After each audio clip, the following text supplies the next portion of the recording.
Hello and welcome to A Star to Steer Her By, episode 267! Woo-hoo! My name is Caitlin, and with me today are... Jake. Chris. Ames. I'm James. Oh, wow. James! Oh, Ahoy, hoy. shit. When did you get here? I've been here in the walls. We can smell it. Hey. Oh. Let's just say, there's Well, no toilet in the I was walls. gonna say, if you were in the crawl space for 6 months, you would stink, my man. Sometimes leave. That's not what you said. Oh, wow. All right. it's Well, gonna be James bad. is here, and he's being a Hi. mopey moo. I'm not Mopey or Mopey. Wah, wah. Well, we're here today to do a season wrap All of right. The Voyager, which means we're going to discuss Scorpion Part 1 and Scorpion Part 2. Can I just talk about them like one episode? Yeah. That's So what we always Okay, do. great, because it's going to be a Yeah. miracle if I remember how this goes anyway. I mean, almost nothing happened, so... The Yeah, Borgs. that's right.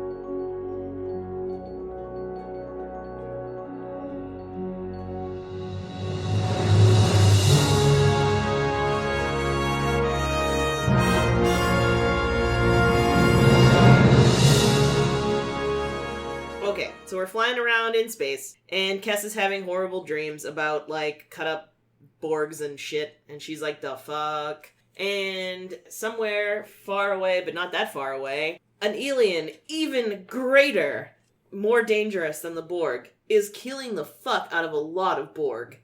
We're talking major cubes full of Borgs. The Voyager is like, holy shit, we can't get past the Borgs or that alien thing that kind of looks like Sebulba from episode 1. Just a little bit. It's got a little Sebulba going on. It also kind of looks like a dinosaur.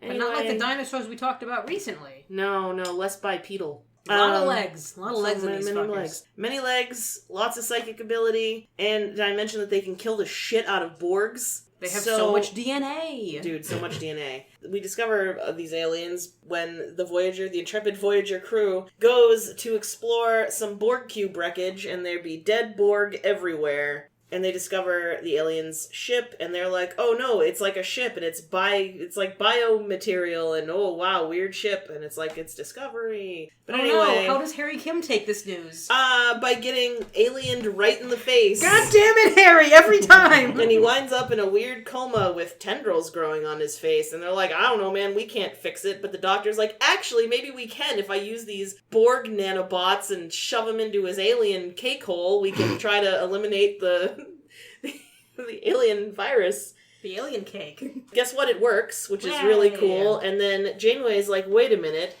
If this will work to destroy the alien cells that were rapidly reproducing and killing the shit out of Harry Kim, perhaps we can use them against the real aliens. Perhaps we should become friends with the Borg and tell them, hey, we've got this super weapon, let's work together.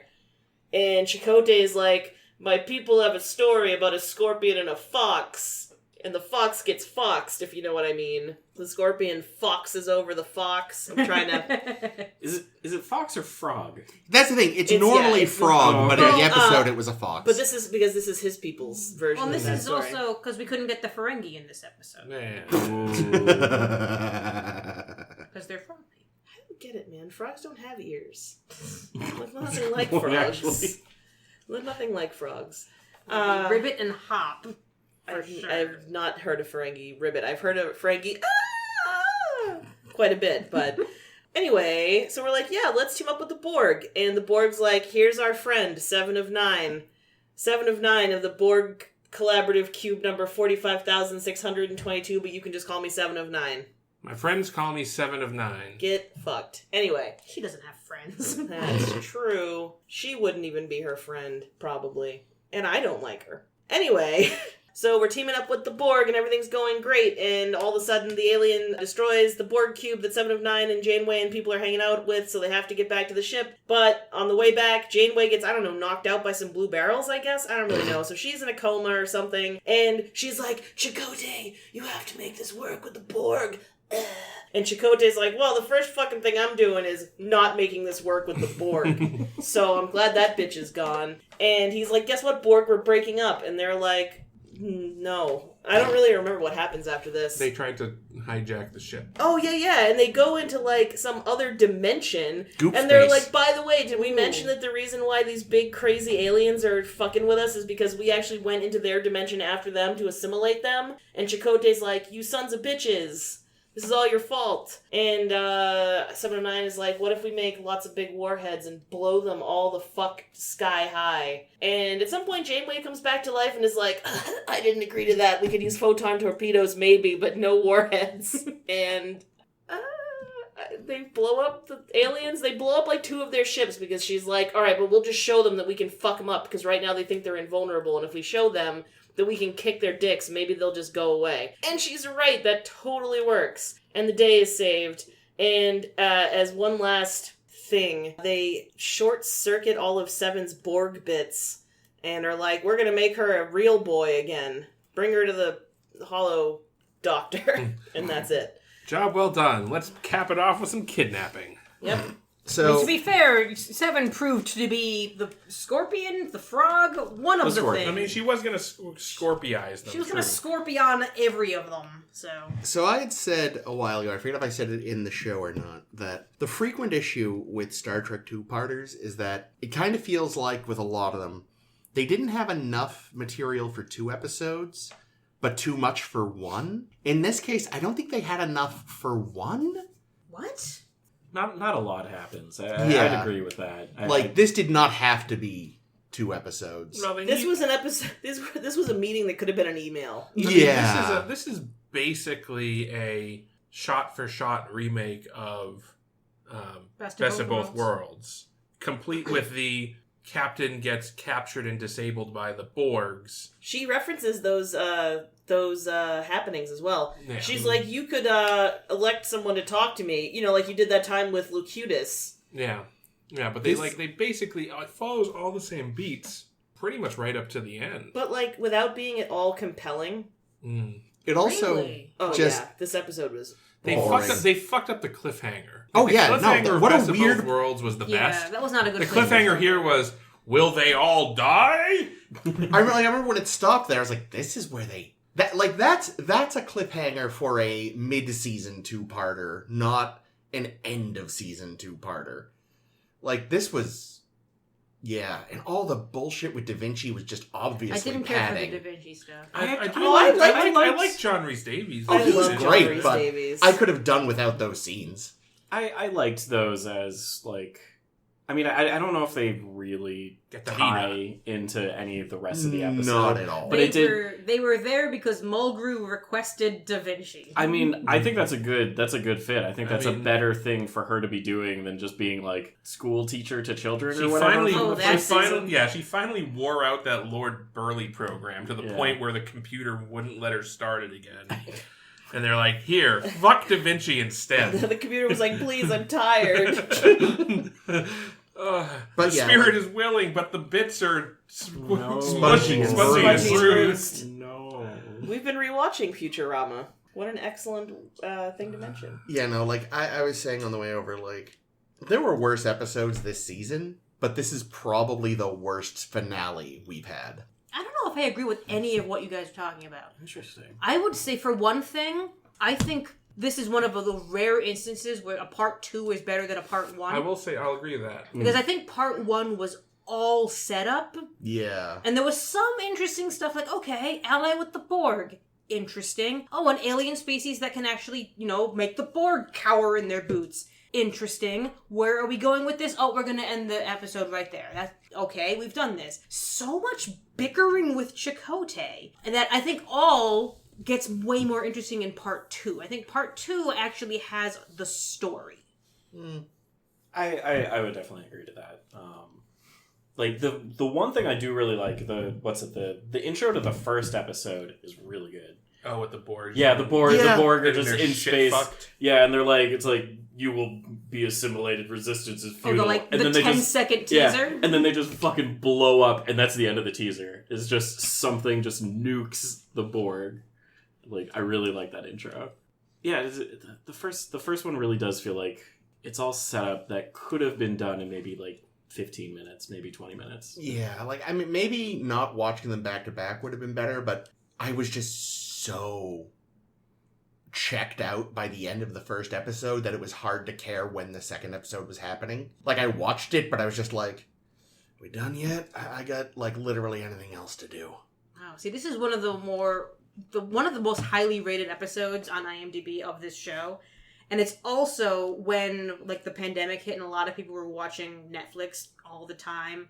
Can confirm this is a thing that happened. This is, like, the top watched episode on Netflix. I wonder if it is because it's the introduction of 7 of 9. I think that's exactly what it is. Yeah, I think so. Yeah.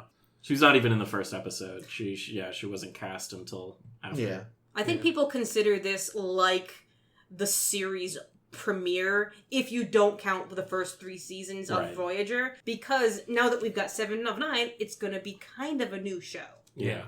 Yeah, it becomes the Janeway and 7 of 9 show with special guest star the Doctor. I actually even had kind of a problem with her because I feel like they were writing her as too... Like, she was recognizable as the character I semi-remember from having not watched this show in 20 years. But it's like, shouldn't she be a bit more Borgy right now? Like, she feels too individual already. Well, that was the whole point of her, though, was that Janeway insisted that the Borg create a speaker, an individual. But I mean, even Locutus felt more... Like, yeah, he was the mouthpiece, but he still felt like he was part of the collective more directly. That's because he still talked like this. Yeah, like, she just felt a little too already autonomous in a way. Like, I don't know what they could have done to fix that, but she just felt a little... I think it was not something that needed to be fixed. I think that was the intention with introducing that character. No, I think they bungled it. I think she should have been, like, at least a little more robotic seeming, at least. The other thing is that they depict that she can function independent of the collective. Because when they go to the fluidic space, she's just on her own and has to improvise shit. Yeah. Well, they've also been to fluidic space before. I think they kind of understand that area. So the thing that I hated about this episode, the thing that knocks this episode from a 9.9 out of 10 down to a 0.004 Not out enough of 1,000. No. Right. Chakotay orders the cargo bay to be vented into space, and we see that. We see the decompression. We see the Borgs flying out. Mm-hmm. We see 7 of 9 almost getting blown out, but she manages to save herself. And then she calls the bridge. I thought of this. And speaks to them. Now, we know that Borgs can survive outside in space. That's not in dispute. We know that works. However, even if they're alive, they cannot speak English. They can use their Borg brain talk, I'm sure, but they can't use their mouths and lungs and vocal cords to speak. So, see, I assumed she just tapped directly into the comm system. Yeah, she might have been using Borg Wi-Fi. Then it should have been Majel doing the voice for it. Borg Majel. Ooh, that would have been funny, but just would have confused people. Yeah, regarding the 7 character, I've seen it described somewhere. I think it was in my Delta Quadrant book. Someone saying, Jeri Ryan is too good of an actress for this episode. And I think that might be what the struggle is she's doing the acting. Because when they brought her on for this role and they cast her as 7 of 9, they told her she was going to be an independent Borg character. She was going to be like a post-Borg character. And then they come in and they put her in the Borg costume and say, you're still in the Borg right now. And she's like, I was not prepared for this. That'll do it. Yeah, no, if you've been getting into that headspace, then... Yeah, what I saw, it really seemed like there wasn't a lot of communication with Jeri Ryan on, like, what the character was going to be. That's what I understood, too. What she was going to be asked to do. Like, because it did seem like she wasn't... She didn't know she was going to have to wear the whole getup. She didn't know she was going to have lines as a Borg. Yeah. Jesus fucking Christ. Yeah.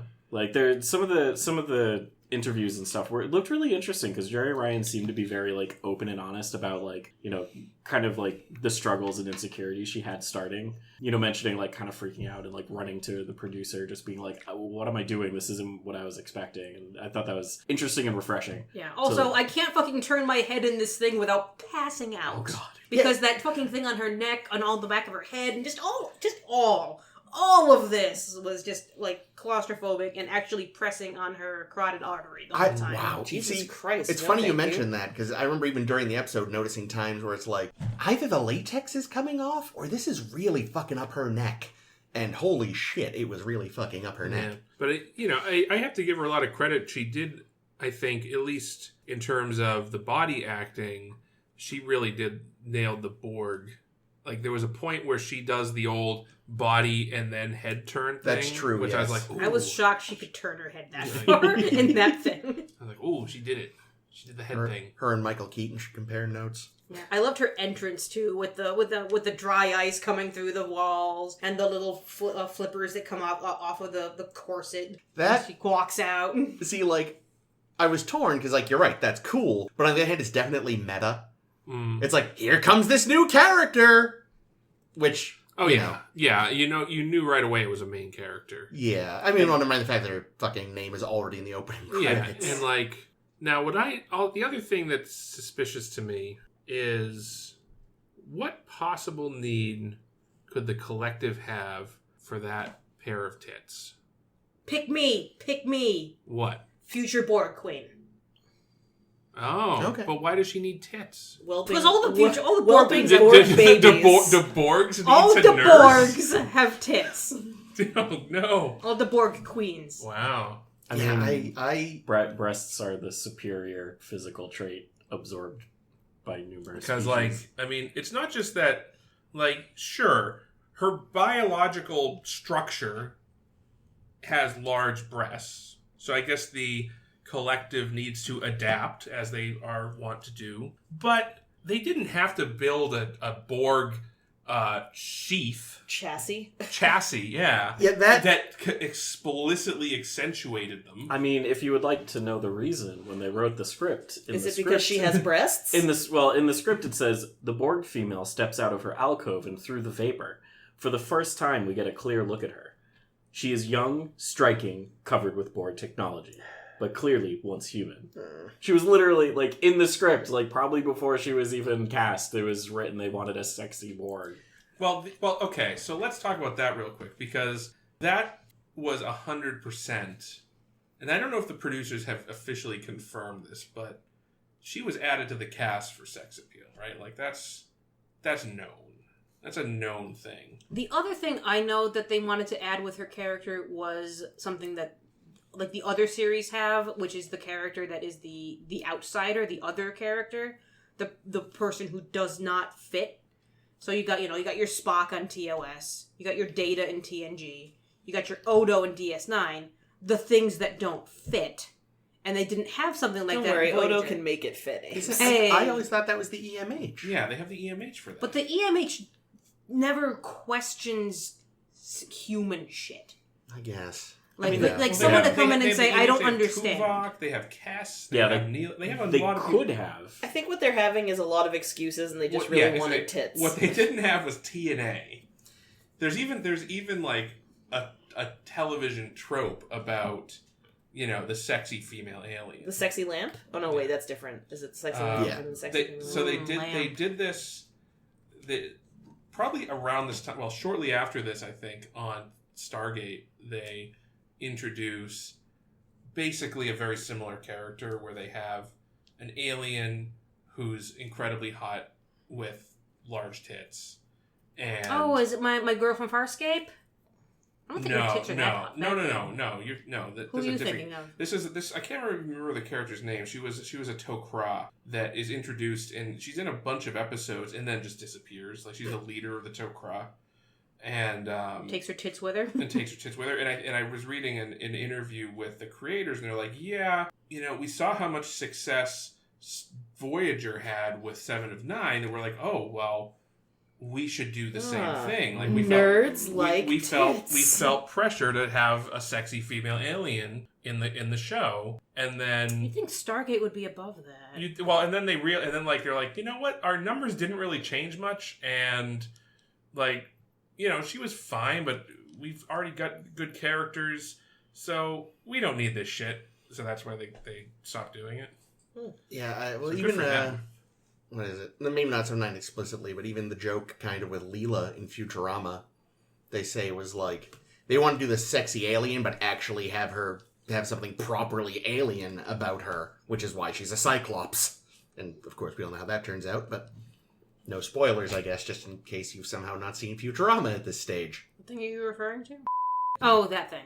I thought you meant the fact that she's actually a character and not really just a set of tits, almost ever. Yeah, no, I mean, she was a proper character as well, but part of the idea behind her was, like, let's kind of slightly upend the sexy alien by having her be a Cyclops and not just green or something. But yeah, no, I mean, obviously her very infamous jumpsuits, I remembered. I'd forgotten how much her fucking Borg armor even didn't let her, like, not emphasize her physique. It's like, fucking really, Rick? Yeah, the body casting stories that Jerry Ryan has told, because they had to basically take the cast of everything. They did the cast of her head for all the stuff that goes on her head, the cast of her hands for her Borg hands, and then the cast of her whole goddamn body so that they could make the spandex suit and then just stick Borg stuff on the spandex suit. Jesus. Yeah, the character on SG-1 was Denise, and here's what they said about it. So... Anise, was her name? Yeah. She was like a guest star in a handful of episodes. So, she was introduced as a means to combat the ratings climb achieved by Star Trek Voyager's introduction of a sexy female cast member, 7 of 9, a couple years earlier. Peter DeLuise explained that after reviewing he's one of the head writers on the show, producers. After reviewing the ratings and determining that the series was performing fine as it was, the character was scrapped. The actress also auditioned for the role of 7 of 9 on Voyager. Yeah. So...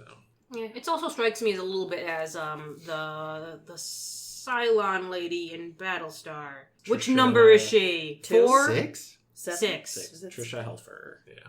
Yeah, who is gorgeous, and they show it all the time. Way too much. Yeah.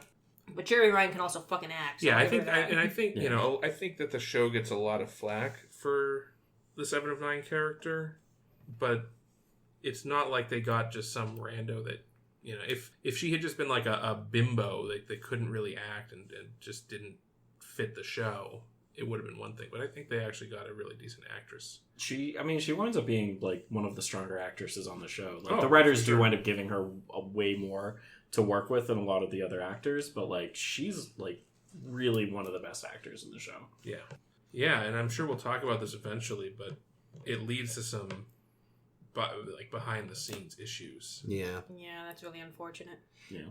But yeah, I like, even at the time, I mean, I would have been about 13 years old. I was theoretically the target audience for like sexy Borg lady. And just at the time, I found the idea of needing an overly sexed character or sexualized character to be like fucking embarrassing. I was like, come on, guys. So it's really disappointing to hear that it helped the ratings that much. Well, you are a better man than me because I fucking loved 7 of 9. I mean, I liked her as a character, but I was just like, can't you I let this woman wear... I loved her as more than a character. Like, can't you let this poor woman wear sensible clothes? Nope. Yeah, I think also, because, I watched this show when I was a kid, and I feel like I didn't even notice because it's something you see so fucking much. Like, you don't notice, like, oh yeah, they got her in the tightest corset with her boob was basically, like, popping out, and, her underwear showing all the time. This is just how they dress women, because you see it all the time, and it didn't even faze me as a kid. Yeah. I guess it felt weird for Star Trek for me, I mean, Star Trek has always had an element of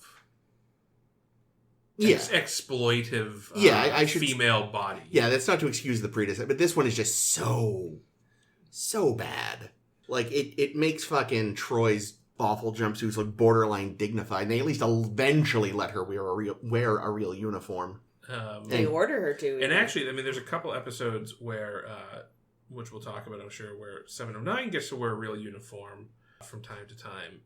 And she looks great in a regular uniform, just like Troy, It's like, you didn't actually have to slather it on so thick, guys. It still works. Yep. But Rick Berman's a pervert. To be fair, they're probably also, like, padding the uniforms, so... Like, I know with poor Terry Farrell, they padded her uniform, so... I didn't know that. That's really depressing. They padded some of the men's uniforms. Well, all the men... Yeah, to, like, give them, like... Oh, like pecs? Yeah, to give them pecs. I thought you meant they were I definitely went in a different stuffing direction. them with gym socks. No. Oh, no. No, to accentuate muscles that Only may not Decker have been did there. that. I've started getting distracted all the time now because I feel like I noticed somewhere on anyone's uniform, everyone has shoulder pads, like thick foam that is true. shoulder pads. So the shoulder pad ends way up here above the shoulder, and then their little arms dangle out. Yeah, and it starts getting really distracting. It is pretty noticeable, yeah. And you notice it in all the series too, is the thing, because I know like Will Wheaton has talked about how they had to like put a little muscle suit under his gray onesie to make him have that shape. When normally, he's just boy shaped. He's just a kid. Why he wouldn't look like this? Yeah, that just makes me think of there were these really bad tie-in comic books from the early 90s, and I can't remember where. It was one of the two big comic companies published them, but whoever did the art didn't understand they weren't drawing a superhero comic at this point. So like all the men are like ludicrously buff. and wearing like their uniforms are even tighter than they actually were in seasons 1 and 2. So like I'll try to find some, but there's panels of like just this hugely muscled Picard just charging around with his fucking biceps, these pecs you could crush a can between, and you're just like, did you look at a single photo of this show? That's exactly what Jean-Luc Picard looks like. I don't see the problem. I mean, that's also just what comic books looked like in the 90s. I know, but like, fucking try, dude. Random comment. Yeah. I like the idea that it doesn't get brought up, so it's probably more like headcanon-y, and I think like so the Borg show up a lot later in the show, which is kind of to its detriment, I think. But like right here, it's interesting that it seems to show like the Borg has literally no creativity whatsoever. Yeah, because like they just keep throwing ships at species 847-2. Like they don't do anything other than just kind of throw bodies at them. So the problem, and they're like, eventually we'll figure it out. Don't worry about it, or we'll find the solution somewhere else. Like because they never have to create stuff usually because they assimilate it. So they have like no like instinct for creativity when they just are always taking from other places. See, the problem is last week they assimilated Zap Brannigan. Yeah. So they just send wave after wave of their own men. That's what I was just Right. thinking of Yeah. when he said that. I was thinking the exact same Although, thing. that I guess has kind of always just been their method, hasn't it? Right. Because that's the thing, when you don't actually care about your crew, you can just throw wave after wave of your own drones at them. Yeah, like there's a scene with 7 of 9 where so like they've got like the truce and it's way on the rocks, and 7 of 9 hears that species 8472 has entered sector whatever. 8 planets are gone, and like it was like 15 ships and 4 million Borg lost. And it's not like it's really dispassionate, and they're just like, all right, that was too many. It's like it's not worth that anymore. Turn on the Voyager and take it over. But it's definitely not like it's not really a change in tactic. They were just like, all right, it's been enough people. Throw these other people at it. Yeah. It reminds me of, like, I know Seven gives a great speech one at some point when she's, like, just berating the Voyager crew and basically describing America, which made me laugh a little inside. When she tells them, you lack discipline, you lack cohesion, you lack greatness. It will be your undoing. And it's like, yeah, that is kind of our undoing because we're doing it wrong right now. But the individuality is what you guys lack, and you're doing it wrong too. Yeah, I do like, and this is also, it feels underdeveloped in the episode where it is through the individuality that they're able to survive 7 of 9 like turning on them. Because you have Janeway saying believe in the truce, follow the truce, and then you have Chakotay saying I don't trust this because they are untrustworthy, and so they kind of hedge their bets, and they only do that because they had the 2 individuals and the 2 points of view in order to set up having this backup plan for Chakotay to counteract like the Borg activity. Yeah, they used both. Basically, they used both of their plans in that plan. Right. To say, okay, this will go wrong, because of course it will go wrong. This is a Voyager episode. Have you seen Harry Kim's face? Jesus Christ. Wow, that's harsh, Ames. Aw. No, I like Garrett Long. He's fun. But to say, like, okay, we're going to use all of our strengths. Chakotay, your strengths are your compassion. That's actually a thing you're good at. Janeway's strength is her determination. That's the thing she's good at. And they put the 2 together to come up with this plan. Yeah, I do, and I do feel like it was definitely underutilized, because it's like if the crew of the Voyager had been acting like the Borg, they just would have followed the truce to the end and never wasted time, quote unquote, having a backup plan, Right. Yeah. until it was too late. They would have been Scorpioned. Yeah, That said, I do question the ethics of like kidnapping 7 of 9 the way that they do. Because yes, on one hand, Would you space her? What would you do with I her? do what they said they were going to do and drop her off on a planet. You know, that's what Yeah, Chakotay but then she was assimilates the planet. going to do. Use an abandoned planet. I do know that in following episodes they do continue to address 7 of 9 being on board, but like, yeah. I suppose I've not thought it through enough yet, but I kind of think of that. I suppose the counter argument is she's actually being unkidnapped. Yeah. Yeah. You know, there's definitely some like, I don't know. This is some Jono shit. yeah. The Keening boy. Yeah. Yeah, but he also, like, it's tricky, right? Like, she was kidnapped and brainwashed, whereas he was just kidnapped and raised by a different culture.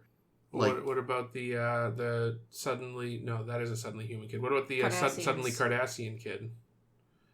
Oh, that was like raised by Bajorans. Yeah, raised to hate Cardassians. yeah. Yeah, well, that thing, that was a complicated one. I feel like a lot of the complication ends up stripped away when it's the Borg. Because they literally... Like, yeah, certainly there's... Prime Directive doesn't apply because Borg.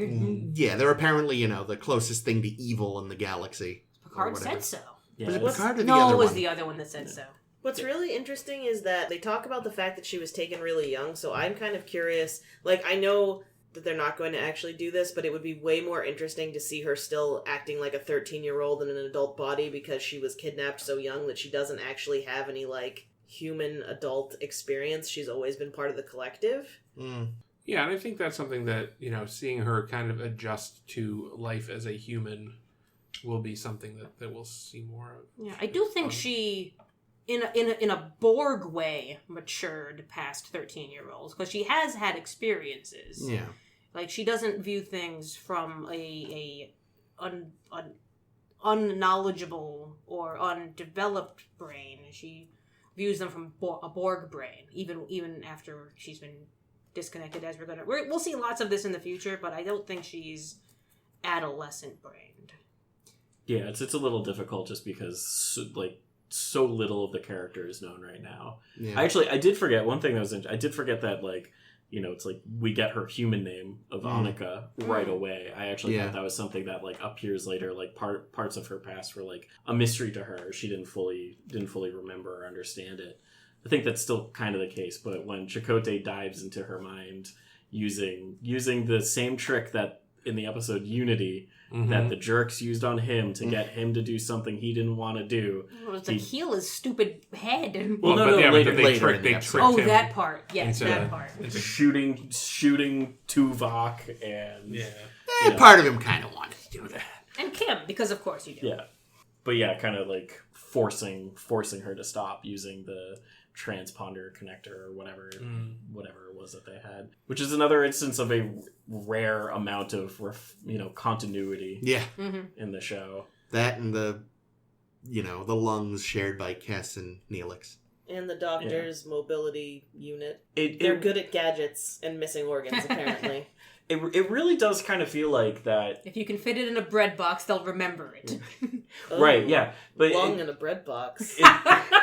it feels like they were maybe the writers were starting to make efforts to try to sneak continuity in. Yeah. Because it's like they're stuck in the Delta Quadrant. Like literally all they have is their experiences from the past. Why not carry it forward?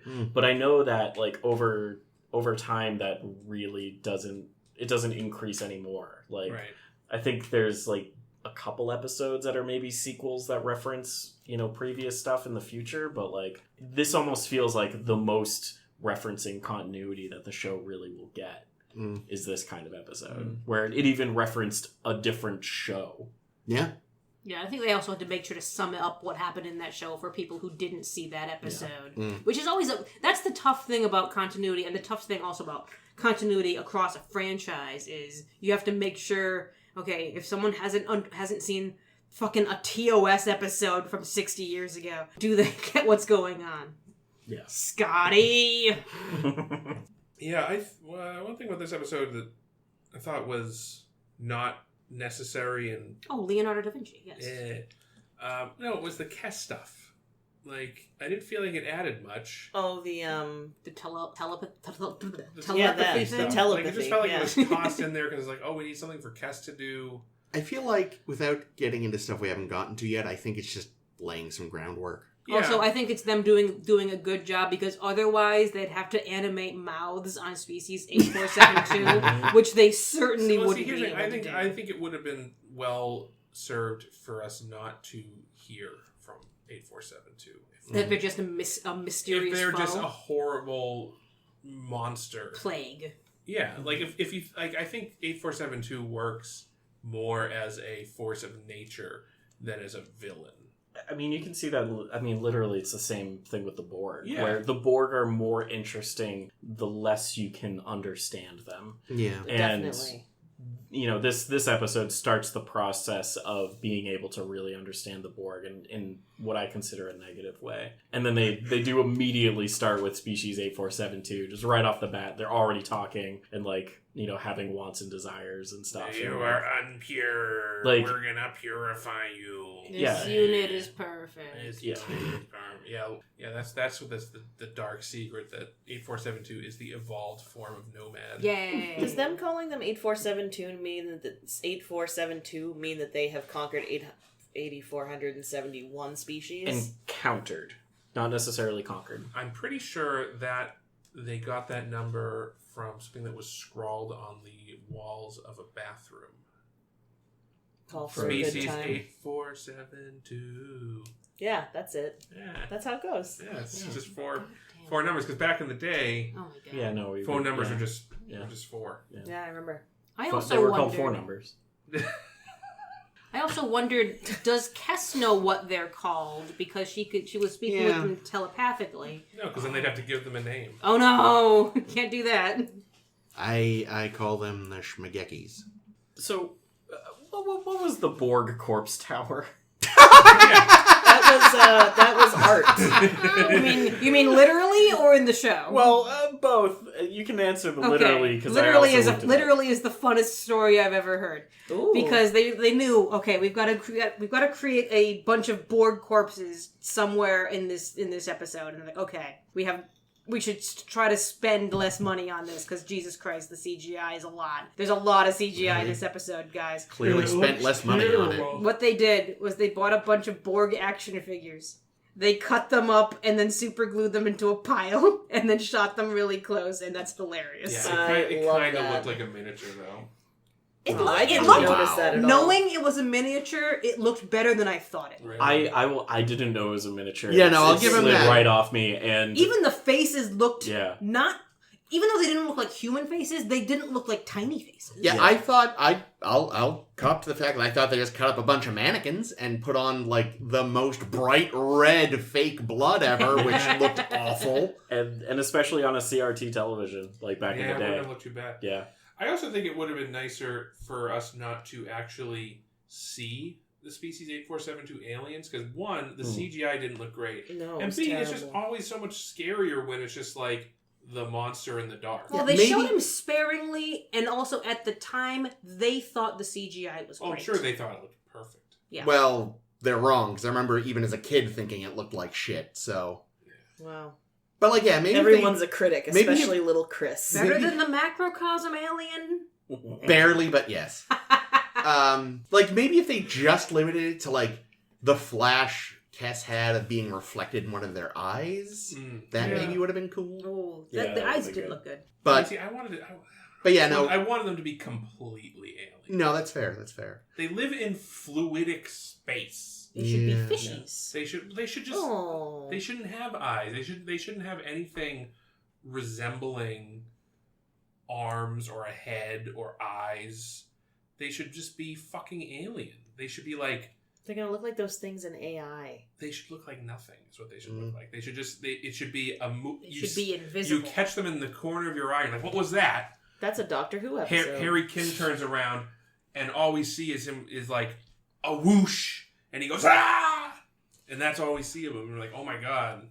But to your point, Rossi, it does seem weird that this species, that up until this point has mostly just been blowing shit up and leaving, that one of them took some time to make a serial killer That's mound. true. That's funny. It Yeah. seems totally Right. opposed to everything else we see of them. So I guess the only thing I could really think of is that the Borg were doing it, and that maybe like so 8472's cells, like apparently individual cells can infect and start eating you. Yep. And then like will form veins and stuff, I guess, to eat you better. Gross.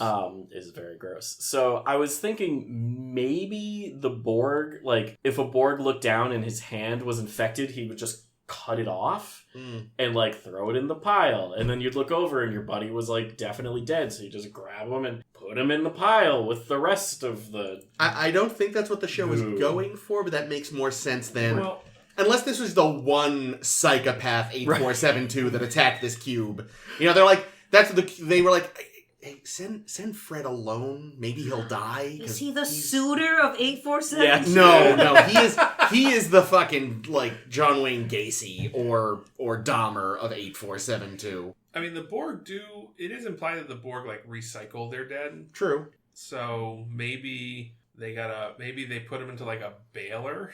You know what it is? Actually, that's because those were the bits they could reuse. The ones they couldn't were spaced.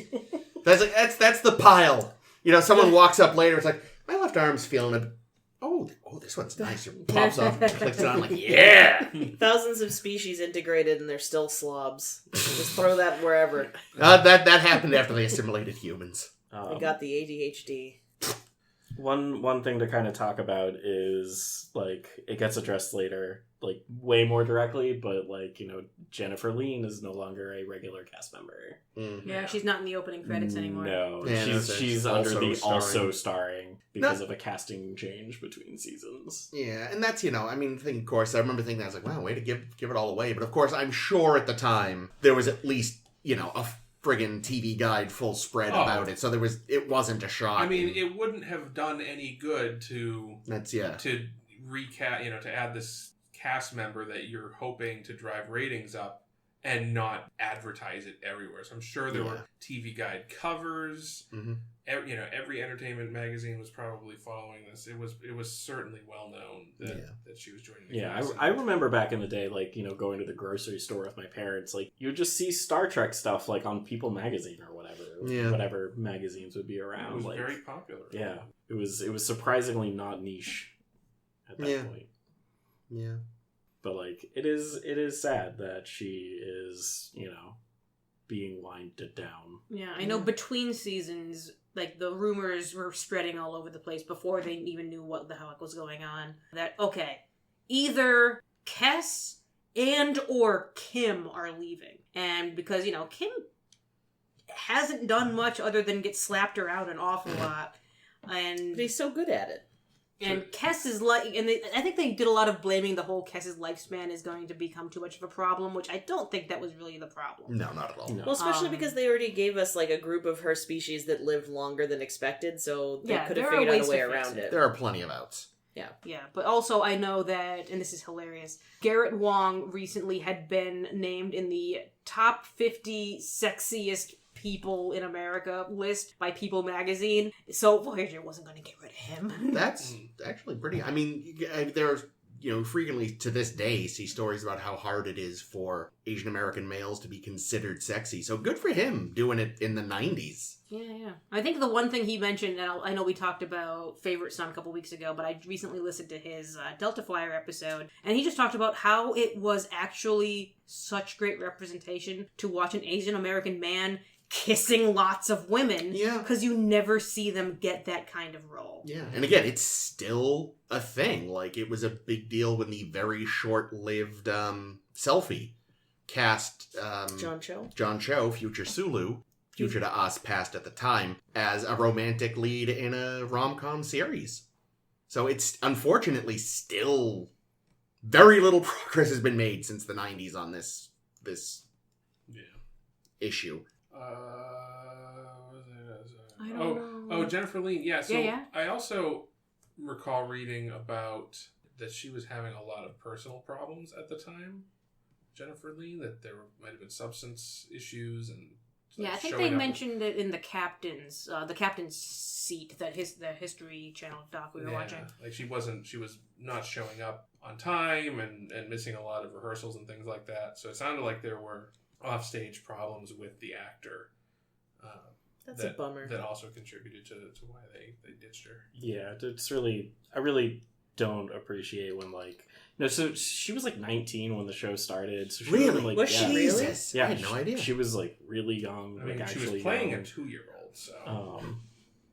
And I don't know. It's just sort of the studio, and instead of maybe investing time to support this really young person that it's they hired and took on to a Studios don't do this. really they still high don't pressure do show. this. Ross. I know it's but it's still just wrong and gross. I mean, it's exploitive, taking someone and Like, throwing them a into Hollywood studio exploiting right. people. Yeah, Come it's on, not say it is not so. surprising, but it is very upsetting. You want the stuff you like to be better, even though in reality it's all from the same group of assholes. I mean, that's why it's almost worse to have all these streaming shows, because it means they just have to constantly be cranking out content, which means you're constantly forcing actors to get things done in less time than they probably used to. I've been hearing lots of stories about how they're working extra long shifts and they're working more days a week than they would in past, because they just have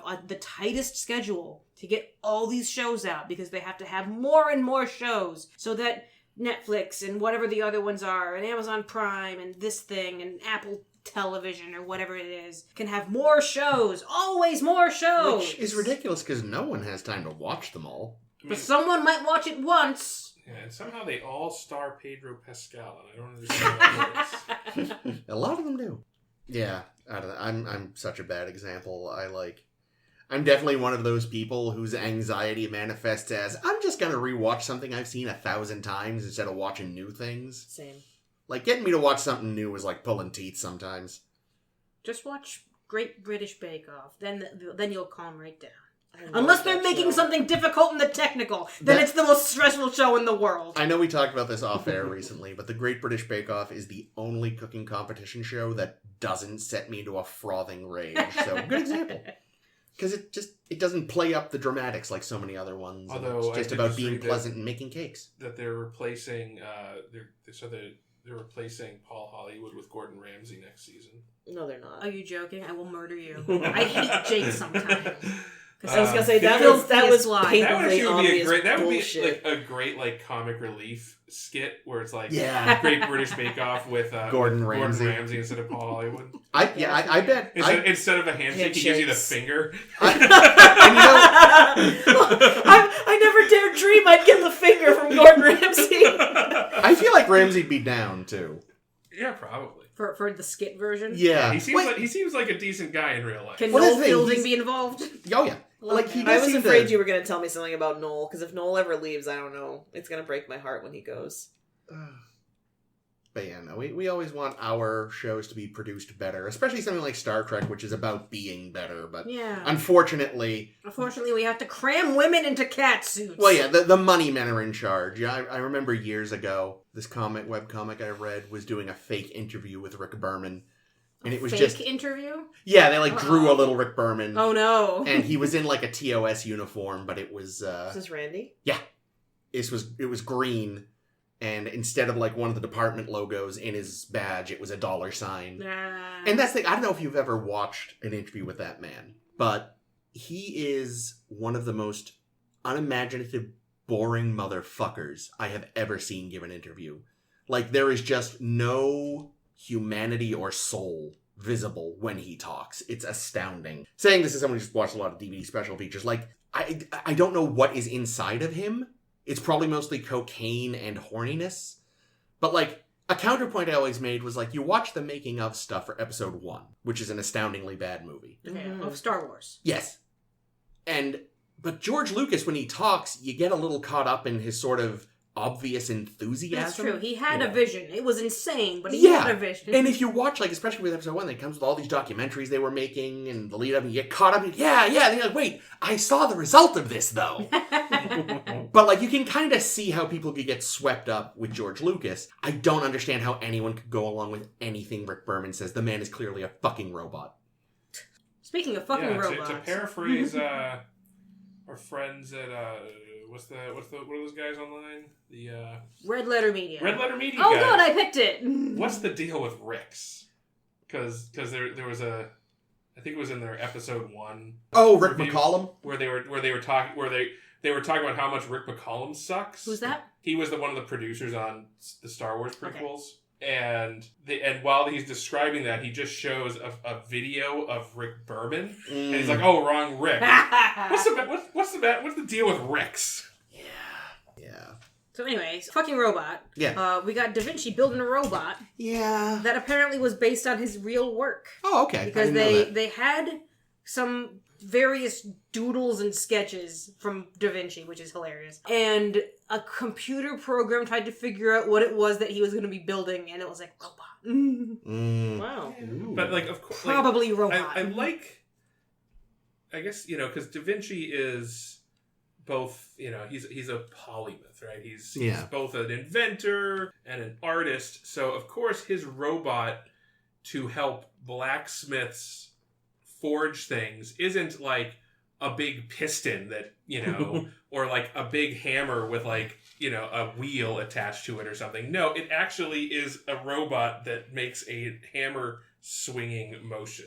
I feel like Da Vinci was like Tesla before people got obsessed with Tesla. You know what I mean? Like slightly over exaggerating his work.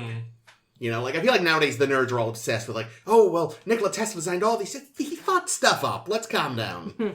Like, I feel like that's what Da Vinci... I feel like they're sort of in the same class of like, we're going to exaggerate these people a little. And I feel like that's a direct result of that. It's like people being like, oh, this is what he was in reality. If he did think it through and was trying to make something of that, I think you're right. He probably would have just been like, the big piston. It's done by the water wheel and the bingy bangy bongy. Yep. Wow. Yep. Da Vinci also did get the first fuck swear in Star Trek. It just happened to be in Italian. That's awesome. That's beautiful. He said fuck? He said che cazzo, which means literally what the fuck. Cazzo. Okay, that's I love beautiful.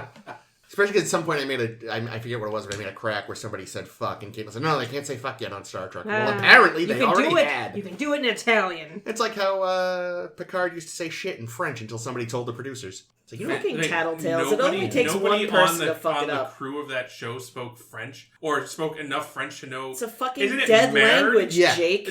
Everybody knows that. well, it probably what it comes down to is the one person it mattered to somehow didn't, and everyone else is like, shut the fuck up. You gotta figure, like, if you're a censor at a network, you gotta have, like, a list of swears in different languages. You'd think, but... They're sometimes very out of touch and boring people. Yeah, that's actually true. Well, I've also Right?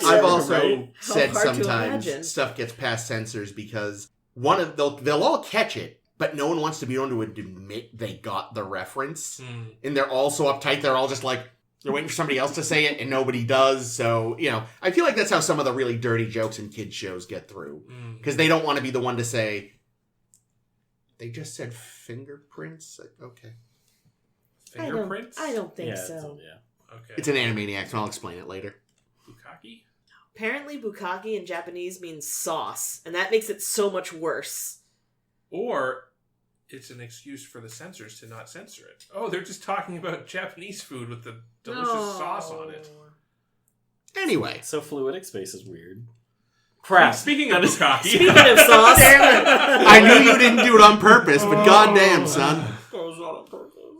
Fluidic sauce. But yes, it is. Yeah. I imagine it, like, I mean, I guess it could be. The idea, though, that, like, I imagine it's a small pocket universe thing. I can't imagine it being a universe of goo and these guys and nothing else. Is it as big as our... Is it just... That's what I mean. I another imagine universe? They kept saying galaxy, like they were just, like, jumping I don't to... think they understood the science wasn't quite working out. Yeah. Like, I could understand another universe having a different density or something. Right. Why doesn't some of the goo come out whenever they open up that rifty thing? That's a good question. ew. Why is the Voyager not getting crushed by the goo, or does it have like because I guess Voyager more than any other ship is designed to work not in a vacuum. In goo. Yeah. Well, because it can land, so it has to withstand at least atmospheric pressures. Structural integrity field shrug? See, that would have been cool, like, as if when they were in fluidic space, you heard, like, the ship creaking, and it's like, and Torres is like, I don't know how long we can keep the structural integrity fields up with being in this high-pressure environment. Didn't one of the Kelvin movies submerge the Enterprise in a pond or something? Yeah. Yes, Into Darkness. The only good part of that movie, the opening 10 minutes, ends with it rising out of the ocean. But again, it's a cool visual. It is. But it defies explanation, because if you're building a ship for space, you're not designing it to exist under pressure. You're designing it to exist in a vacuum. To their credit, they did have a line from Scotty talking about the fact that he had to like remove modifications he'd made to do that. Like, I'm sure the amount of modifications would be ridiculous, but even they admitted like there was a line in there to be like, yeah, science. We wanted the visual effect. Nothing else matters. Yeah. Yeah, this is the Futurama joke where they go under the water and they ask the professor, how many atmospheres can this handle? Well, it's a spaceship, so probably 1. Between 0 and 1. Yes. Usually 0. I mean, maybe you just have to assume all Starfleet ships are designed to potentially go into an atmosphere higher than Earth's for reasons. So you're saying that they're all in duck boats? Yes. Cool. I mean, the Enterprise D didn't do very well when it went into an atmosphere. Being fair, it was already had the shit kicked out of it by Klingons. But like all the windows shattered and stuff, so... When they should have bent, yeah. We When talked they about should- that at yeah. the time. The last comment on fluidic space I wanted to make was that I did think it was kind of interesting that depending on how the fluidic space works, like what if it's an actual like biological fluid? Like And a so- no. Well, no, it's I don't know, it's like 8472 whatever. It's universe blood. I don't know. Oh, It's okay. just universe blood. I thought you were Like that. saying, what if the No. the universe itself was a being?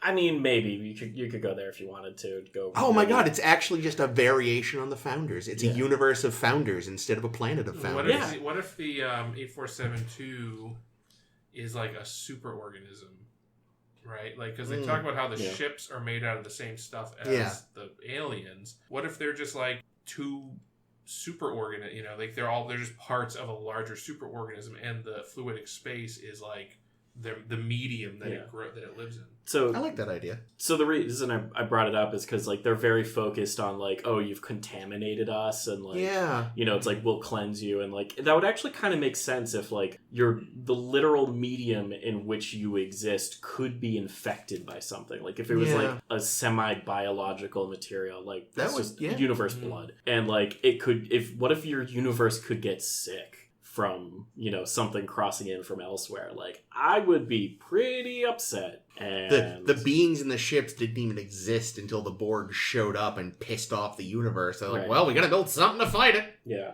I like that. Speaking of 8472, we also find out that they have a ton of DNA. Like 100 times, yeah. When the doctor was describing the DNA, I couldn't help but picture the person explaining how Mr. Burns stays alive, like shoving all of the viruses through that little door. The Three Stooges effect. Yeah, exactly. So the reason why they're impervious to assimilation and also traditional medical techniques is because of the Three Stooges effect. We literally can't put medicine into these cells because it's jam-packed with DNA. It wound up having like the worst part of this episode was Harry Kim getting sick and dying, and like That makeup was really Janeway well done. says like it's like, can you sedate him? He's like, and he can't, like the doctor cannot sedate Harry Kim. Yeah. Oh, worst part in the one in that you felt the worst. Oh yeah, Oh, yeah. terrible. No. Like it's like it's awful to watch because like literally Harry Kim is on the bed, suffering, dying, being eaten alive, and like From the inside out. You And can't just- even give him some aspirin to help and with like that. nothing he does can affect what's going on to his body. He cannot put him under, and like you just see like a tear roll down Harry's cheek, like. It is effed up. Yeah, that no, was Pretty super dark. Which Harry's again- Harry's had a rough time of it. No, we said it before. He's clearly the O'Brien of this show. Like, if something bad's going to happen to somebody, it's probably going to be him. Yeah, when he wandered off alone on Borg Cube, he was like, oh no, it's only a matter of time, Harry. Just bring 4 people. Just bring 4 Well, people. I don't bring an odd number. You can split up that way. I think I bring 4 people. I says, like, what's this Scooby-Doo bullshit, Chakotay, you fucking idiot? Stay together. Kim, go die. We've got some stuff to do. Seriously. Oh god, Torres does something like nuts to Oh, me. yeah. Because she can't beam them back, and she says, "What if I get a skeleton lock? What if I lock on their skeletons and beam their skeletons back? What are you doing, Torres?" My favorite part of that exchange was she goes, I know, I'll do a skeletal lock, like it's a thing everyone's heard of. And Janeway goes, what's that? And she goes, I just came up with it. It's like, then don't say it like it's matter of fact, you psycho. I liked it. I liked how I mean, excited I she was. liked. Oh, yeah. There was but I will say there were 2 moments in this episode. I think one of them was when I don't remember what exactly was happening. Shit. Oh, it was it was during that scene. It was actually that same scene with the skeletal lock, and like when Janeway first sends over the away party to the Borg cube, she's like, "Don't worry, we'll keep a lock on you the whole time." And then they cut to later when shit goes wrong, and Torres is like, I can't get a lock, and Kate Mulgrew just like gave her the stink eye. She did. It was like a great like, you fucking kidding me right now? I told them we'd keep a fucking lock. They're on a Borg cube, you understand. And then there's another point where something else happened, and I think it was Chakotay yelled at B'Elanna for like fucking up something with the transporter lock. I think it was when they were trying to get Janeway off the cube. Yeah, just do whatever. Yeah. Don't tell me you can't do. Yeah, don't tell me you can't. You can fucking do. And I was like, man, B'Elanna's getting fucking reamed out this episode. Jesus. She's Klingon. Maybe she likes it. Yeah, she can take it. I did think walking around the Borg cube with malfunctioning Borg. That was creepy. Wandering around. It felt like either you were walking through like a video game or a haunted house. Yeah. Bit of both. I liked it. Well, I like the idea that like the Borgs are just they can't think on their own. Yeah. So when they're busted, they just probably just like a broken amusement park ride are just going to repeat the same actions, like that poor Borg that was trying to assimilate the alien shit. I was about to say that one kind of broke the mood a little because it was a little too comical. Because he was just like, what? Like he was like sad. He'd been doing it for hours. Yeah. Nope, still no. Nope. I have one job, and it's to try to assimilate this ship. Doesn't matter how long it takes me. I will get this done.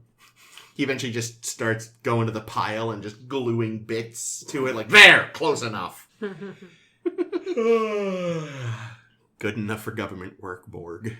I was surprised that when Janeway basically said, like, well, we've got 2 options. Get killed by Borg or aliens, or live in the Delta Quadrant forever, that Chakotay didn't just advocate, like, let's just live in the Delta let's Quadrant live here. forever. Didn't he I could eventually... build so many tubs. I think that he eventually was like, maybe we just... He kept saying, like, he said at least twice, we may find another way. Yeah. Which basically is, I think, his way of saying, no, we're stuck here, but I want to say that just to try to convince her. That said, Yeah. did they really need the Borgs in the end to do what they did?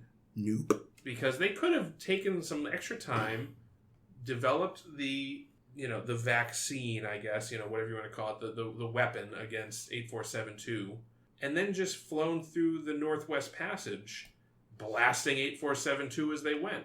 Because that's the whole reason they couldn't go through the Northwest Passage was because it was infested with 8472. Of course, But if they had a weapon against 8472, they could just fly through there. Maybe they wanted the Borg to do their dirty work for them. Yeah, but now they've given the Borg a weapon. The Northwest Passage was also never a sure thing.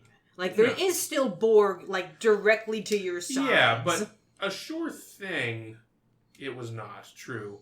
But a temporary alliance with the Borgs seems even less That's of a very- short Such a thing. terrible fucking idea. Like- Yeah, no, I was definitely with Chakotay on this one. It was like, Yeah, no, this is bad. Yeah, I actually thought that was at one of the better conversations between Janeway and Chakotay. I think this is the worst idea, and I didn't want to say it in front of everybody because I'm actually a terrible first officer who won't like say no to you in front of people because I'm scared. Well, I don't think it's appropriate for the first officer to question the captain in front of the crew. I think you take him aside.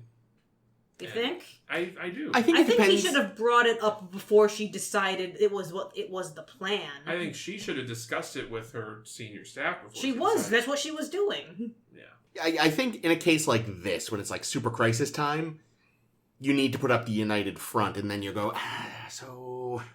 This is when the captain says, "Hey, let's go have a chit chat with the Borg and try to team up." That's when you go to Tuvok and you're like, "Hey, remember the mutiny scenario? Yes. How do we actually do that?" It was very fun that the moment Chakotay got in charge, he was already going to mutiny against himself.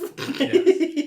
Yeah, that's something structurally in the second episode that's kind of funky. Is you've got Janeway on the Borg ship gets exploded, and a chunk of the ship gets transported into one of the cargo bays, along with some Borg and Tuvok and Janeway. So Janeway didn't die, yay. But Janeway's knocked out. She's knocked out for like 5 minutes, and then she's awake again. And it felt really back and forth. Like, Chakotay never really had any time to actually be in charge during that second part of the episode. Well, he had enough time to think about not doing what Janeway Well, wanted. no, he did. He did space the Borg. Yeah, he spaced the Borg. Well, it's because they tried to get out. He had already told them we're canceling the deal. Pray I don't Alter it it further. You know, he'd already basically told them, "Fuck you, no deal. We're gonna dump you on some shit ass planet." And then all of the Borg will attack me, specifically Chakotay. Yeah. Bad plan. See, this would have been a good opportunity for him to phone his Borg friends and be like, "Hey, can you give us a hand?" I mean, a handy. Yeah, well, that's for later.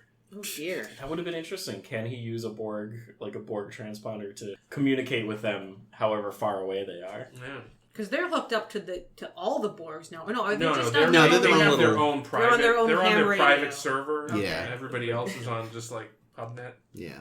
You need the secret password. You need to be in their Discord to get onto the good Borg team. Yeah, gotta give at least $5 to their Patreon to get the Discord password. Yeah.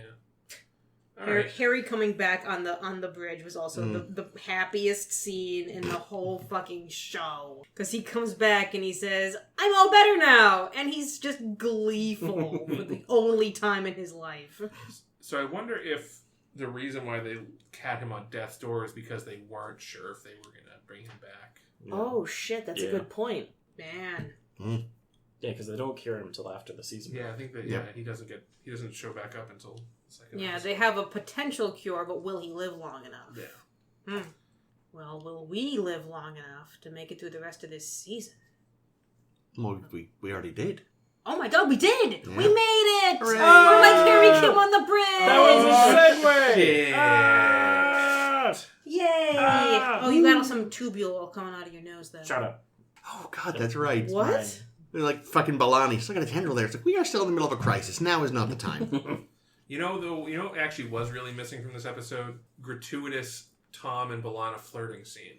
Good. There were lots of great opportunities. I'm surprised, like, after she was getting yelled at. Yeah. Tom could have been like, "Oh, it's okay, babe. Don't take it personally. It's just a catastrophe." Hey, baby, want to join my collective?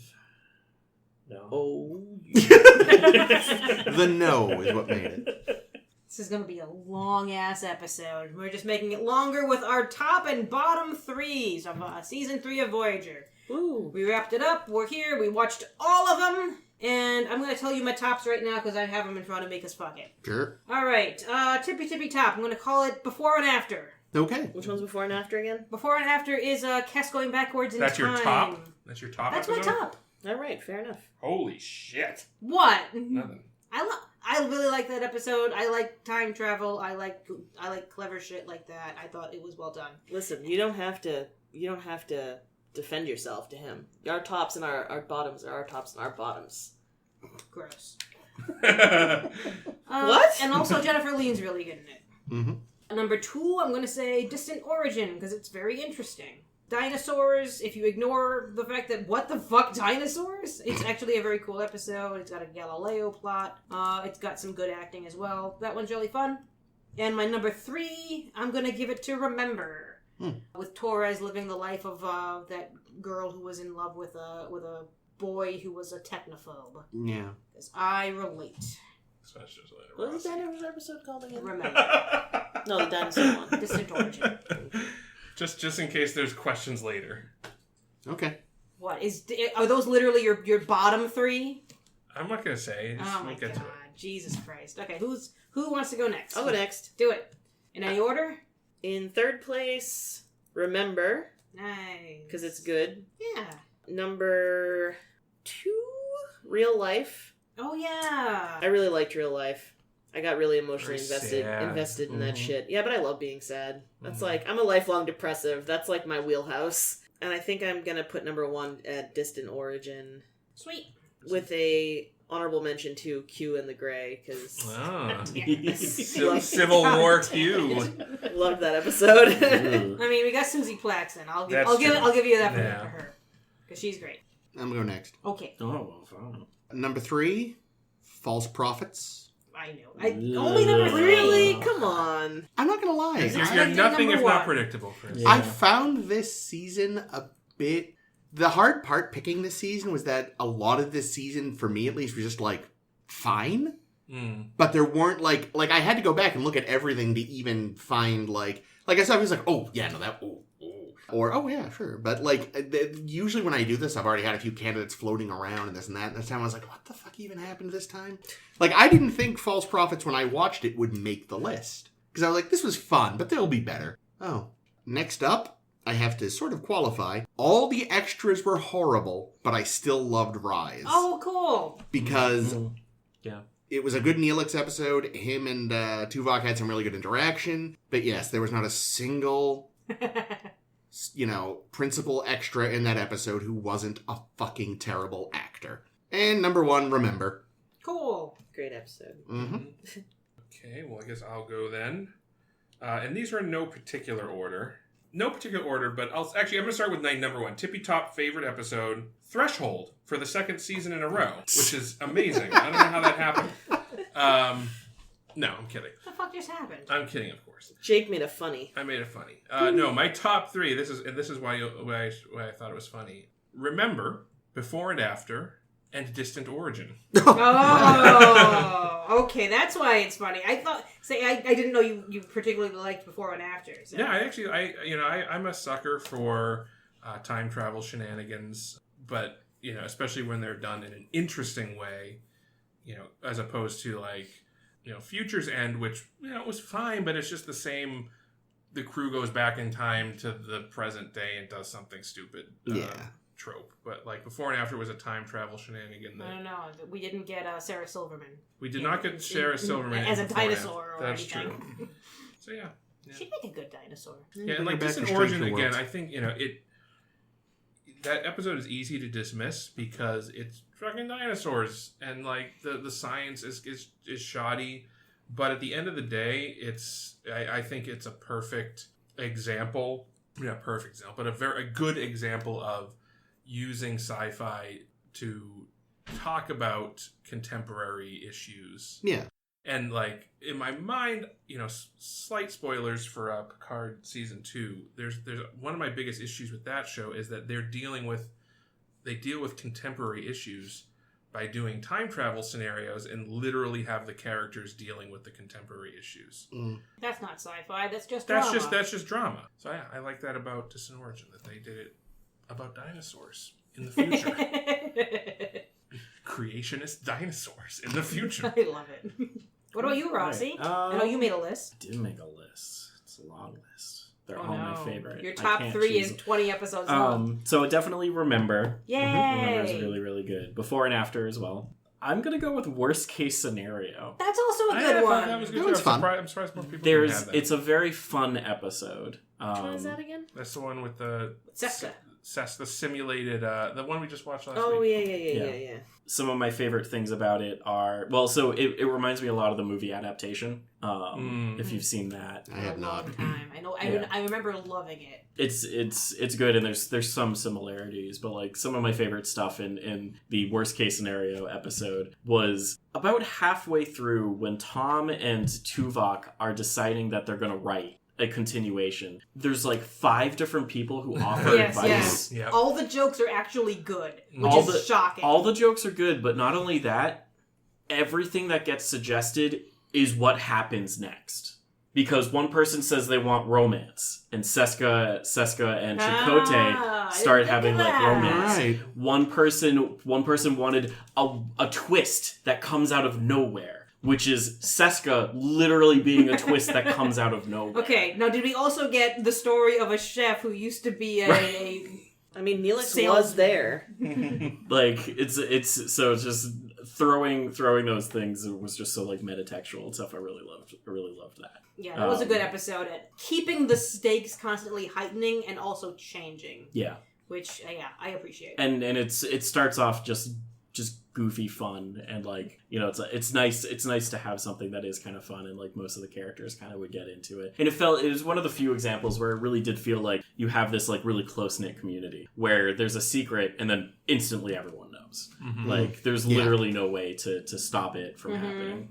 Who told you? Well, I heard it from Neelix. Because the EMH can't keep his fucking mouth shut. Yeah. I did like that. It's like you obviously thought that, like, you know, Bolano was like, Tom, how could you tell Harry about it? It's like Harry did not find out from Tom. Tom was a good boy. I do want to make a really quick comment on Flashback, which is the episode with Sulu and Tuvok. I think that that episode was unfortunately very weak, and it had a couple things that could have been really cool about like exploring like mental history and past and stuff. But like the big thing is I really freaking love the idea of this memory parasite that just jumps from person to person as they're dying and like lives in the distant past as a traumatic memory that like the person now is convinced that they have, and that it is like this. It's literally like a meme. It's literally like what a meme is like, you know, an idea that, you know, exists on like the topological landscape of like human brains versus being a living creature. It's something that has a completely different substrate from what we exist with. Yeah, and I like Flashback a lot. It's I'm not like these assholes who hate it. It's not a bad episode, but like I really feel like concentrating on one thing or another would have been better. Yeah. And also they find a new kind of life form. Not even a new life form. It's not like a new bug. It is a new kind of life form. And they just instantly kill it. And they don't even say it was necessary, because I don't think it was. I mean, it's not really doing any harm in there, right? Right. So someone could easily volunteer and be like, I will take this on I will harbor this entity. Anyway, I'm not here to relitigate that episode. So. It was harming Tuvok, though. It was harming Tuvok, but it's bad for Vulcans. Yeah, it's not supposed to be in Tuvok, and it jumped to another person. But keeping that in mind, it was in Tuvok for 80 fucking years. Yeah, it took its time to fuck him up. It didn't harm him for a while. So yeah, I think it's literally like if you look at like Starfleet law, like they literally committed a crime by nuking this thing, even though they did not have to. It was they're probably never gonna get home again, so no worries. All right, you know the things that were harming me? The episodes on my bottom rated list. Because oh boy, there wasn't a lot that I would say was really bad, except for these 3, and the others were just a lot of like, okay, you went that direction with it. But these 3 were the shit. I'm going to start off with my The shit is a good thing. These were the shitty. Oh. The shitter, the shitty. Something can be shit. Something being shit is bad. Something being the shit is good. The shitty. I'm going to start with my number 3 bad, Coda. Just too many plots. They did not fit together. Nope. Ghost Dad got weird and wrong. Didn't care for Coda. It was a discombobulated mess. Number 2, Sacred Ground. Oh yeah. Just boring. Just so much watching Janeway paint shit. It never seemed to have a point. Didn't like Sacred Ground. I don't even know if it knew what message it was trying to make. It did not. And the worst episode I think I've seen since Prophet and Lace is Blood Fucking Fever. Because it's the same kind of shit as Prophet and Lace, in that we're just going to make Rape okay. Son of a fucking bitch. Yeah. Yuck. Hate it. No, that's fair. Hate that episode. Favorite son? Really? Yeah. Why? It's stupid. Boring. We've done it before. I don't Okay. care. It's All just I just hated it. I don't know. I just didn't like it. It's on my No, that's bad list fair. because it's bad. What do you What want the fuck? from me? It's because it's bad, obviously. Sacred Ground, Yep. because it's bad. Yeah. It's very And bad. Scorpion, because Ooh. motherfucker, how could you make the most interesting fucking baddie on this show so goddamn boring? Was so bored. And I wanted to be excited. I really like the Borg, but it's just like with the Weeping Angels in Doctor Who. The more, it's like you said, the more we know about them, the less interesting they get. It's true. As I don't want to think about them as individuals. I want to think of them as a mindless killing machine, because that's fucking scary. You can't reason with that. You can't reason with a shark. This is a shark, space shark, that lives in a cube. And you can't fucking reason with that. And that's way scarier than being like, hey, do you have any, like, conventionally attractive 20-something women in tight outfits that we could, like, have a conversation with? I'm now Or also human from the Alpha Quadrant. I'm now just picturing a really happy shark in a spaceship that's a cube full of water and he's just puttering around space. Whee! Baby shark. No, stop it. Jake. Baby shark. Jake, save us. Wait, didn't you go next? Yeah, you were. Krista, go. I was? Oh. Yeah. I'll save us. I think, like with Ames, like, even of my 3, I would say I only think 2 were, like, truly, genuinely awful. My number 3 was just kind of like, yeah, I guess that was bad. Macrocosm. Oh, okay. Yeah, 'Cause- Bad CG? But I mean, even that aside, like, it was alien for 5 minutes, but then it was also a weird flashback thing with it was just tonally all over the place. And yeah, the CG didn't help. Like, I could forgive bad CG if the episode was good enough, but it was not. The actually genuinely fucking horrible Sacred Ground and Blood Fever. Mm-hmm. Blood Fever was on my short list, for what it's worth. Since I feel like a bad feminist right now. I mean, what? Jake? Okay, well, shit, I just left that tab. Alright, so, in no particular order, we have Sacred Ground, Mm-hmm. Darkling Duck, Really? Dr. Jekyll and Mr. Doctor. Sure. Doctor and Mr. Doctor. And Diet Dr. Pepper. Just because, like, I don't know. I think, was that the one that Siddig directed? I think it was, yeah.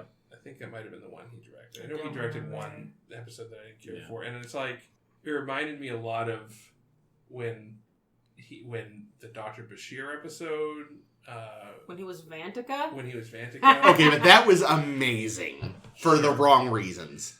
Is that the one where he sounded like a Dracula? Yes. That's the thing. Here's the thing. He doesn't sound like a Dracula. They cut the Right, existence of him sounding like a Dracula. He just talked really slowly. Right. We misremembered it as Dracula But, like, because...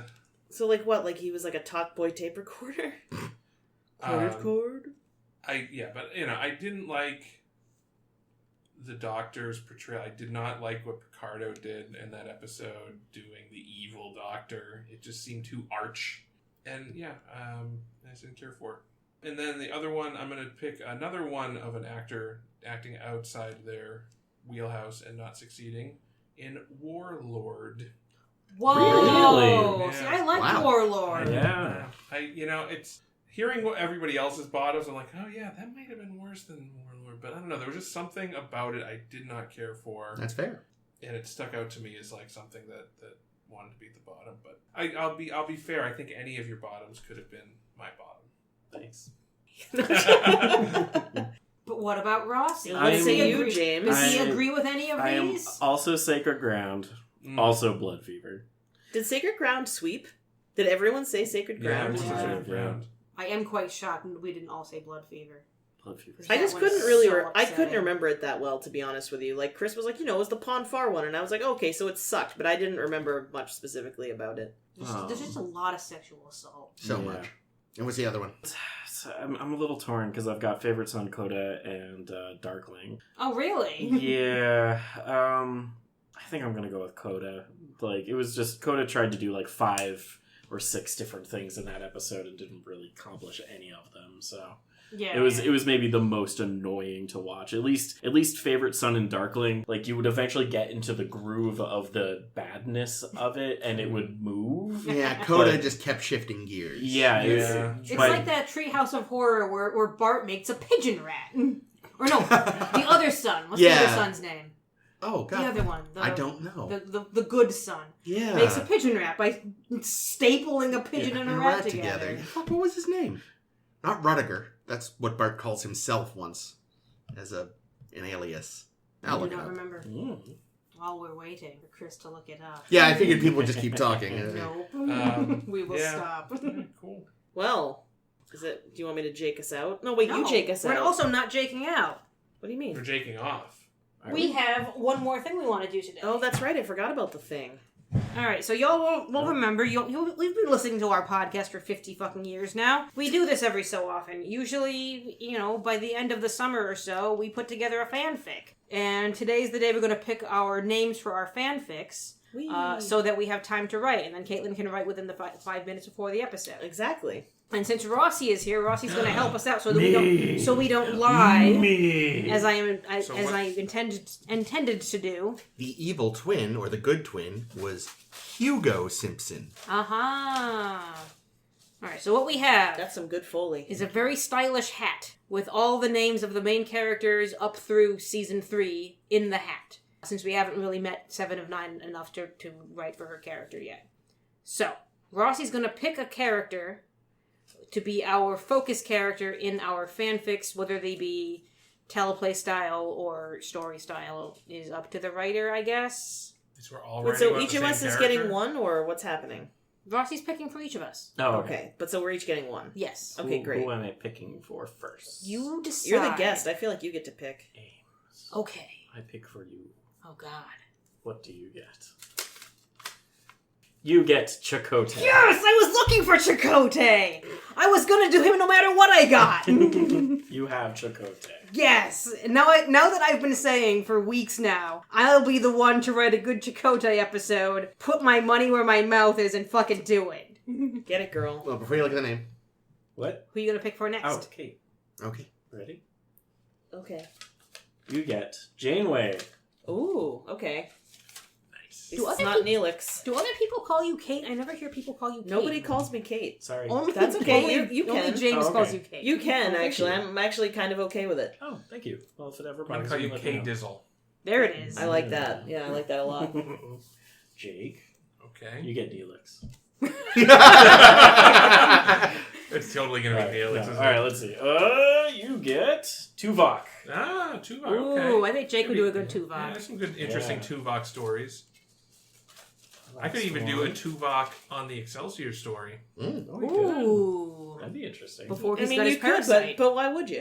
I'm just Because kidding. Sulu. Because then you also it gets to be a Sulu story. I'm just kidding. Jake can do whatever he wants, and I'll love it. You know, I'm And Jake's Rand. I'm biggest doing fan. Tuvok Spock slash. Oh, I'm definitely on board. Wow. Are we ready? Yes. All right, Chris. You get Kim. Nice. Oh, Harry Kim. Sweet. Do you want secondary characters? There's enough. I wasn't expecting to have secondary characters. So You were just gonna have the one character. Yeah, Well, we we did then- this Well, then, before. No, then we do what we want with the one character. Yeah, it's fine. That's good. But I will see who a secondary character would be. Neelix. Oh, this is like a Deal or No Deal when they finally open the shit. Torres. I got Torres as my secondary character. Cool. Chris's secondary character Why? as an option is the Doctor. Ooh, Oh, that's a lucky. good. That's high quality. Rossi's making up rules as we Ames's go. optional secondary character Neelix. for bonus points. You get Paris. Oh, Oh, I gross, do which like means I Paris. get Neelix. Or Cass. No, you get Neelix. you get Janeway and Neelix. That's probably the best. That would be pairing pretty you hot, could to be get. honest. I ship them. Anyway, but No we're one not gets required Cass. to write about the secondary characters. You get Cass. You get a tertiary character. All right, so this has been a longie. Let's wrap this up now while I'm still partly sane. Thank you again for listening. We will get these fanfics out for you, I think, September 8th, around the anniversary time. Yep. It'll be anniversary for Star Trek. It'll be anniversary for us. There's going to be fanfics to celebrate. Woo! It's my favorite time of year. As long as I read a good story. We'll see. You always do. Literally always. Aw. Hush. So that'll be our September plans. Next week we have different plans.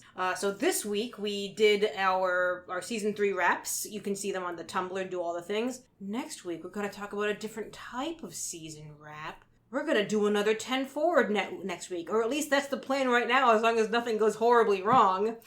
So next week, we're going to actually look at the first season of Strange New Worlds, which has ended fairly recently, and by now we've all certainly caught up. Wink, wink, nudge, nudge, don't you know? And we're going to tell you what we thought about it, and how much Spock fucking gets it a lot. Wow, Spock! Holy shit. I will say, beardless Ethan Peck is growing on me. At first, without the Really? beard, I was like, I don't know, but Where are you on Well, they Anson fixed Mount's his hair? Oh, I love Anson Mount's hair. So that's the plan for next week. If that doesn't go as we planned, more Voyager, because that's bound to happen anyway. And you love it. You're here for it. So check that out over there. Check out our Facebook, our Twitter, all those things. We're on it. It's fine. Until next time, I think that's all I needed to say. Yeah, it works. Fuck everything else. This has been Chakotay. This has been Janeway. This has been Oh, Tuvok. sorry. This has been Janeway. This has been Tuvok. This has apparently been Kim? I'm James. And James. Hi. James did this to us. Oh, God. You're welcome. You can be Neelix. I'll be Neelix. I like Neelix. Good. We are Actually, I stick up for Neelix. I except for when they're making him jealous, which they've not done in a long time, I actually have I'm quite fond of him. Yeah. Oh, that's great. There's coffee in that percolator. Janeway would not use a percolator if she actually likes coffee. Whoa.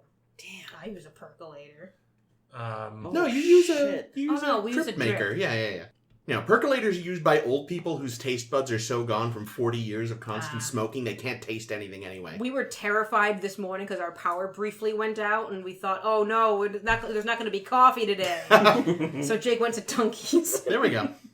No, not having coffee because you lack power is very Janeway of you. True. Mm-hmm. All right. that's Good night. Coffee. We are bored. Thank you. Bye.